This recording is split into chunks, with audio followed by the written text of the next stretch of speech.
rigorosa deve ser e tem sido a fiscalização da Justiça Eleitoral. É muito frequente nessa Corte que a Corte reprove a atuação de incumbentes, candidatos à reeleição, que usam do governo como manifestação de plataforma eleitoral. Sem isso, a disputa restaria por demais desequilibrada, já que em sede de reeleição, algum desequilíbrio sempre haverá.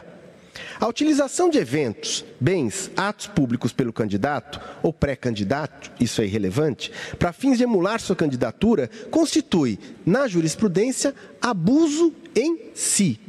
Se não se exige que o governante apresentado à reeleição cesse sua atividade governamental e de representação, seu agir, enquanto governante e candidato, deve se pautar por extrema apartação dos dois papéis das duas personas, governante e candidato. E é nesta linha a jurisprudência dessa Corte, cita um julgado clássico de relatoria do ministro Marco Aurélio Mello. Tivesse o primeiro investigado se comportado de modo compatível com os cânones já assentados pela Justiça Eleitoral e deveria ter abstido desde sempre de adentrar no debate sobre 1. O processo eleitoral, 2. Sua apresentação como candidato, 3. Os resultados esperados do pleito usando para tanto ato oficial, convocado com os poderes de chefe do Estado, com mobilização da estrutura do governo, com respaldo dos símbolos da República, em sede de bem público, afetado ao uso privativo do presidente da República. Mas esta circunstância envolvida no evento objeto desta AIGE, por si só, concorre para delinear um quadro serviente a caracterizar o abuso de poder político e o desvio de finalidade acima. Terceiro ponto, em relação à organização e realização do evento, eu chamo de a quebra da liturgia presidencial. A estas primeiras circunstâncias, organização de improviso em local inadequado, provadas nos autos, se acrescenta uma outra ordem de características relevantes para se aferir se houve ou não abuso e desvio.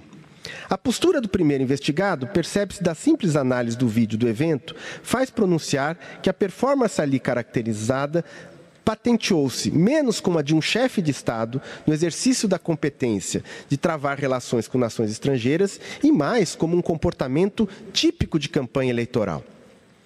Houve, portanto, o primeiro investigado muito distante da liturgia do cargo de presidente da República, o que poderia ser apenas objeto de censura deontica, mas que, associado ao conteúdo da apresentação e às consequências visadas com ela, confere contornos indiciários bastante servientes à caracterização, quando não só de abuso, certamente de desvio de finalidade, consistente em adotar os meios à disposição do presidente da República para uma atuação da persona candidato.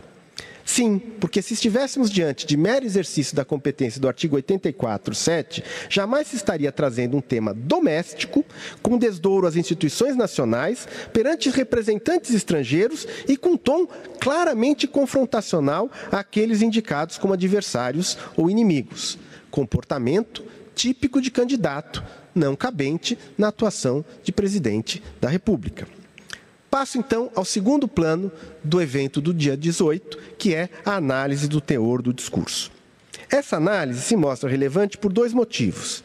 Primeiro, para perquirir se o teor da mensagem teve objetivos eleitorais e a finalidade de interferir nas condições de paridade da disputa, que, bem lembrou o ministro Raul, é uma das condições que se quer coibir com o artigo 22 da Lei Complementar. E dois, se ela caracterizou algum ilícito que, à luz da jurisprudência do TSE, seja suficiente para caracterizar abuso de poder político.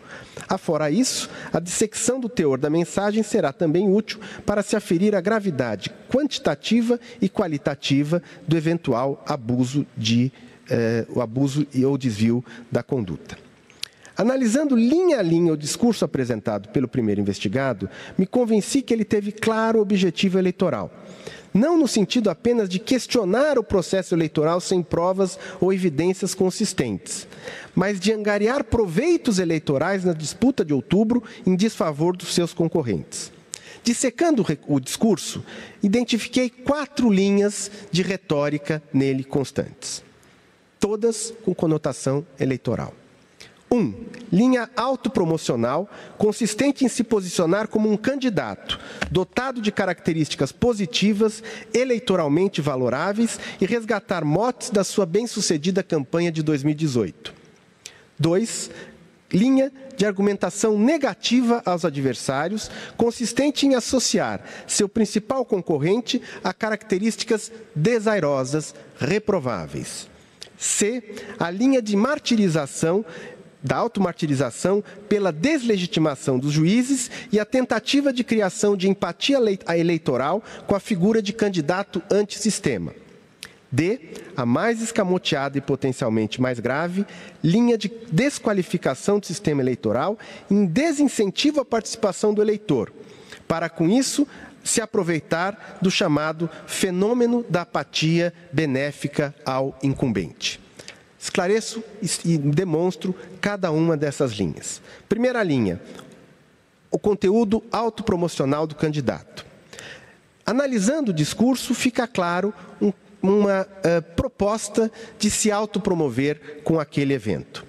Logo no início, o primeiro investigado discorre sobre sua trajetória em tom e teor que em nada discrepariam de um trecho de abertura de propaganda eleitoral gratuita. Abro aspas. Sou o capitão do Exército Brasileiro. Fiquei 15 anos no Exército. Fui vereador do Rio de Janeiro por 2 anos e 28 anos dentro da Câmara dos Deputados. Conheço muito bem o nosso sistema. Conheço muito bem a política brasileira. Fiz uma campanha sem recurso, mas que começou 4 anos antes do pleito, depois da reeleição da senhora Dilma Rousseff. E, andando pelo Brasil sozinho, 3 anos sozinho andando pelo Brasil, juntando multidões, fiz a minha campanha. Ou então, quando reafirma um dos seus motes de campanha, centrado na difusão de liberdade, difusamente tratada, atrelada ao período posterior das eleições, ao dizer o que eu quero para o meu Brasil é a sua liberdade, que a sua liberdade continue a valer também, obviamente, depois das eleições. Ou ainda em trecho que faz promoção de êxitos do seu governo. Aspas. Repito, temos negócio com o mundo todo, é um país fantástico. Teria eu muito a falar sobre o Brasil, como os senhores bem acompanham o que vem acontecendo aqui na nossa pátria.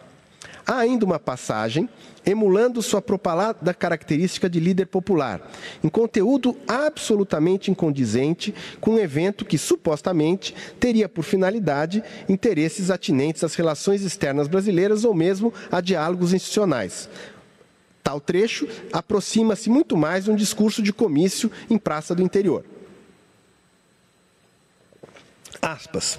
Como os senhores viram no começo aqui, em vídeos passando meus, eu ando o Brasil inteiro. Sou muito bem recebido em qualquer lugar. Ando no meio do povo. O outro lado não. Sequer toma café ou almoça no restaurante do hotel. Come no seu quarto, porque não tem aceitação. Por fim, mas não menos importante, o trecho em que faz uma verdadeira propaganda dos feitos do seu governo, sem qualquer relação com o evento, com representantes estrangeiros, em claro discurso eleitoral transmitido ao vivo pela EBC. Aspas. O Brasil está voando. Nos comportamos muito bem durante a pandemia. Nós comunicamos e fazemos negócio com todo mundo. Nos mantivemos em posição de equilíbrio em situações complexas pelo mundo. Nós garantimos segurança alimentar para mais de 20% da população mundial. Também a segurança energética. O Brasil desponta como um exemplo para o mundo. Vê-se, portanto, que, para além das finalidades eleitorais, subalternas ou implícitas, o evento de 18/7 teve claro caráter de propaganda eleitoral, consubstanciado na autoemulação do primeiro investigado e de seu governo.